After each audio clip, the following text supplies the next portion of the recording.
தமிழ் வெற்றிலை சமையலுக்குள்ளே போல வாங்க. நம்மளோட சேனலை நீங்கள் ஃபஸ்ட் டைமாக பார்க்குறீங்க அப்படின்னா சப்ஸ்கிரைப் பண்ணுங்கள், பெல் ஐக்கானை கிளிக் பண்ணுங்கள், ஆல் பட்டனையும் செலக்ட் பண்ணி விட்டுருங்க ஃப்ரெண்ட்ஸ். அப்போ தான் நான் தினம் போடுற வீடியோ உங்களுக்கு நோட்டிஃபிகேஷனில் வரும்.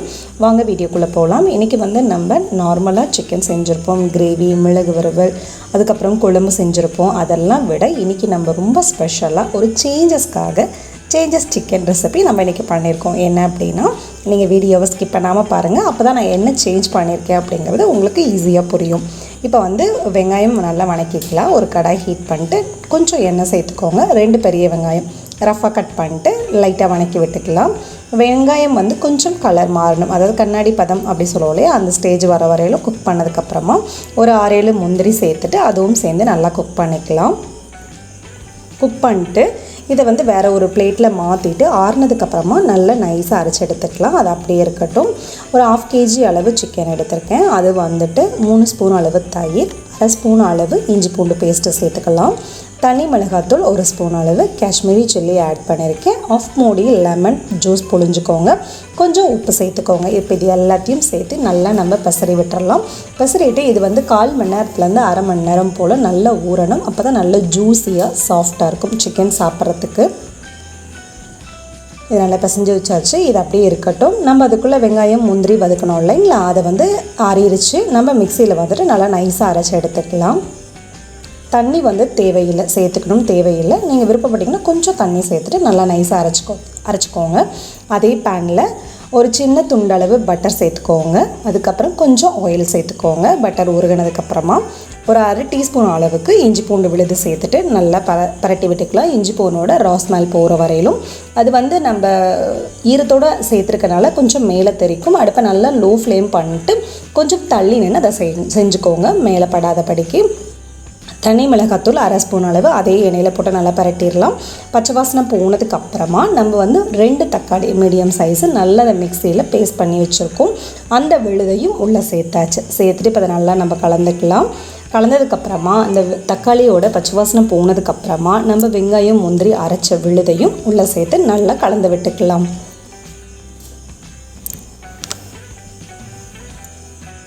நல்லா கலந்து விட்டாச்சு. கரம் மசாலா 1/2 ஸ்பூன் சேர்த்துக்கோங்க. மல்லித்தூள் 1/2 டீஸ்பூன் அளவு சேர்த்துக்கோங்க. அதுக்கப்புறம் தனி மிளகாத்தூள் நான் 1/2 ஸ்பூன் சேர்த்துருக்கேன். ஸோ நீங்கள் உங்கள் காரத்துக்கு தகுந்த மாதிரி பத்தலை அப்படின்னா கூட திருப்பி சேர்த்துக்கலாம். இப்போ கொஞ்சம் உப்பு சேர்த்துக்கலாம். உப்பு சேர்த்துட்டு இப்போ அதை நல்லா நம்ம கலந்து விட்டுக்கலாம். நல்லா கலந்ததுக்கப்புறம் இன்னும் கொஞ்சம் காரம் கம்மியாக இருக்க மாதிரி இருக்குது. ஸோ அதனால் இன்னும் ஒரு 1/2 ஸ்பூன் அளவு தனி மிளகாத்தூள் நான் சேர்த்துருக்கேன். சேர்த்துட்டு இப்போ இதை எல்லாத்தையும் நல்லா நம்ம கலந்துக்கலாம். அடுப்பை கொஞ்சம் மிதமான தீயிலேயே வச்சுக்கோங்க. இது நல்லா கொதிச்சிருச்சு. இந்த ஸ்டேஜில் நம்ம மசாலாவில் ஊற வச்ச சிக்கனை உள்ளே சேர்த்துக்கலாம். நல்லா சிக்கன் நல்லா ஒரு 2-3 டைம் மேலே நல்லா கழுவிக்கோங்க. கழுவிட்டு தண்ணியை ஃபுல்லாக வடிச்சிட்டு அதுக்கப்புறமா நம்ம மசாலா பொருட்கள் சேர்த்தோம் அப்படின்னா அந்த கவுச்சி ஸ்மெல் வராமல் இருக்கும். இப்போ சிக்கனை நம்ம மசாலாவில் பரட்டி வச்சதை நல்லா உள்ளே சேர்த்து கலந்து விட்டாச்சு.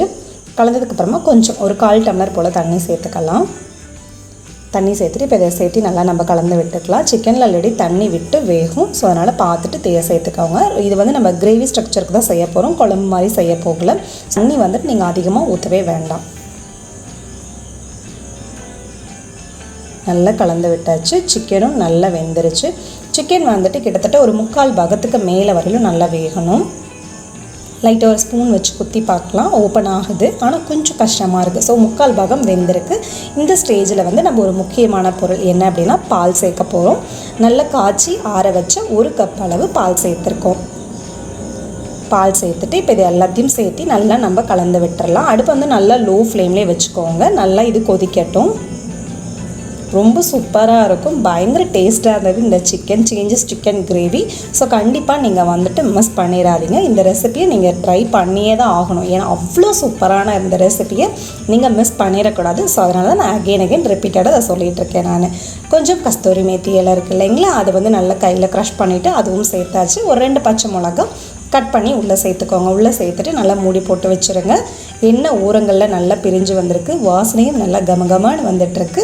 இந்த சேஞ்சஸ் சிக்கன் கிரேவி அட்டகாசமாக ரெஸ்டாரண்ட் ஸ்டைலில் தயாராகிருச்சு. இதுக்காக இது ப்ரிப்பேர் பண்ணியிருந்தேன். ரொம்ப சூப்பராக இருந்தது. சப்பாத்திக்கு இன்னும் சூப்பராக இருக்கும். இட்லிக்கு, சப்பாத்திக்கு, பூரிக்கு, தோசைக்கு, ஊத்தப்பத்துக்கு எல்லாத்துக்கும் ரொம்ப சூப்பராக இருக்கும். நாளைக்கு இந்த ரெசிபியை நீங்கள் கண்டிப்பாக ட்ரை பண்ணி பாருங்கள். எப்படி இருக்குன்னு சொல்லிட்டு கமெண்ட் பண்ணுங்கள். நம்மளோட சேனலுக்கு சப்ஸ்கிரைப் பண்ணுங்கள். அப்போ தான் நாளைக்கு நான் போஸ்ட் பண்ணுற வீடியோ உங்களுக்கு நோட்டிஃபிகேஷனில் வரும். தேங்க்யூ.